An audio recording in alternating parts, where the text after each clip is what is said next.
was the time of Red Fit, the time of Warren Beatty and on. So I was not, finally, the guy who broke the mold was Dustin Hoffman. I mean, he was great. He did The Graduate. I don't know if you know that picture. Oh, fantastic.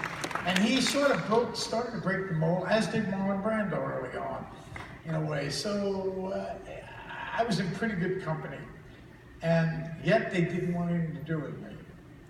So the movie never got made. I never got to see Francis again. We had spent some time together, so we got to know each other. So flash forward, another year goes by, and I'm in my apartment, and I get a call from Francis Coppola, and he says, "Hi, Al, it's me, Francis." I hadn't heard from him in over a year. And I said, "Hey, Francis, hi, how are you?" He said, I'm okay. I'm going to be directing a movie called The Godfather." Now, you got to understand, I remember him from Zoetrope. He was like a hippie, you know. I thought, is he gone nuts? I mean, is he on something? How did he get that? So, turns out that he is going to be directing The Godfather. And I thought, wow, Francis, that's really great. My mind is thinking, what is he calling me about? Why is he telling me? And he said, well, I want you to play Michael. And I thought he really had lost it. I thought, this guy how'd they hire this guy? I mean, he's gonna do what he wants, you know. Anyway, that started a long string of trouble for me and for him and anybody in the movie. They didn't want Marlon Brando. They didn't want Jimmy Conn. They didn't want Robert Duvall. They wanted no one. I don't know who they wanted. I think they wanted to do it themselves. What went on, and finally I kept asking Francis if I could just, you know, just move on, Francis. It's fine. I'm all right. I'm young. I don't need this part. It's fine. I get other things. He said, I want you for the part. So we did a lot of testing, and after a lot of testing, they still didn't want me. They didn't want anyone. And so finally, Francis showed them Panic in Needle Park, which is a movie. One of the first movies I ever made with Kitty Wynn. I don't know if anyone saw it. That's good, thank you.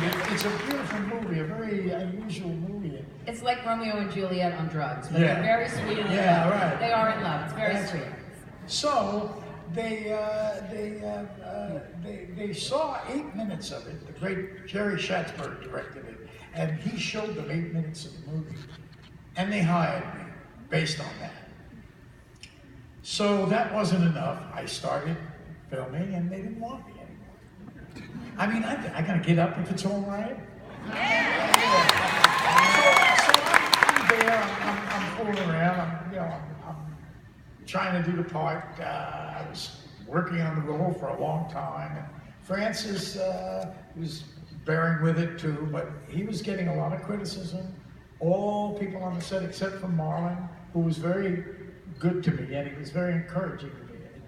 So I thought, well, then I didn't want to be there anymore. It was a strange thing. You don't want to be there when people are laughing at it, when the crew is laughing. Look at him, look at him, look at him. And I thought, what the fuck? How did I get involved in this? What am I doing? I thought, well, okay, if it will be, it will be. That's it. Who knows what's going to happen? So naturally, came 3 weeks into the shoot, they're going to fire me. That's it. It doesn't happen often that you fire an actor in a movie like that 3 weeks into the picture. It's been known to happen. Anyway, Francis Coppola calls me and says, I want to see you. So he's having dinner. You got to imagine, he's with his family, he's having dinner at the Ginger Man, 64th and Central Park West or something, and he's there, and I come in, and I remember standing by the table, and he's sitting with his family, and he's eating.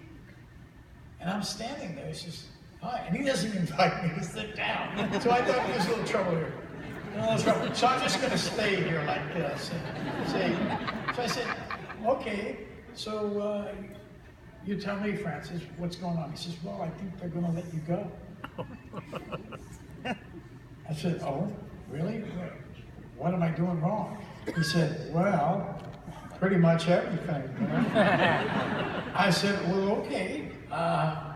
He says, look, I set up rushes. That means the footage we shot with, the film that already we shoot.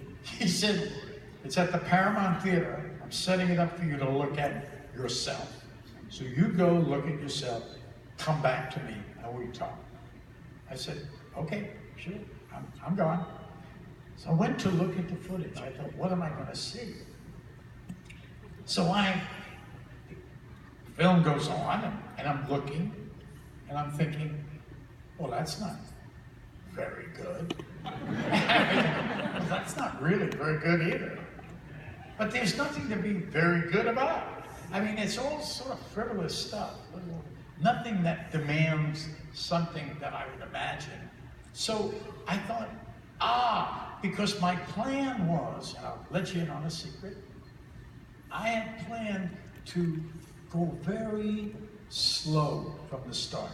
So you didn't quite know who this kid is. Almost like a nebulous kid, like somebody you didn't really, you know, what is he? What is he?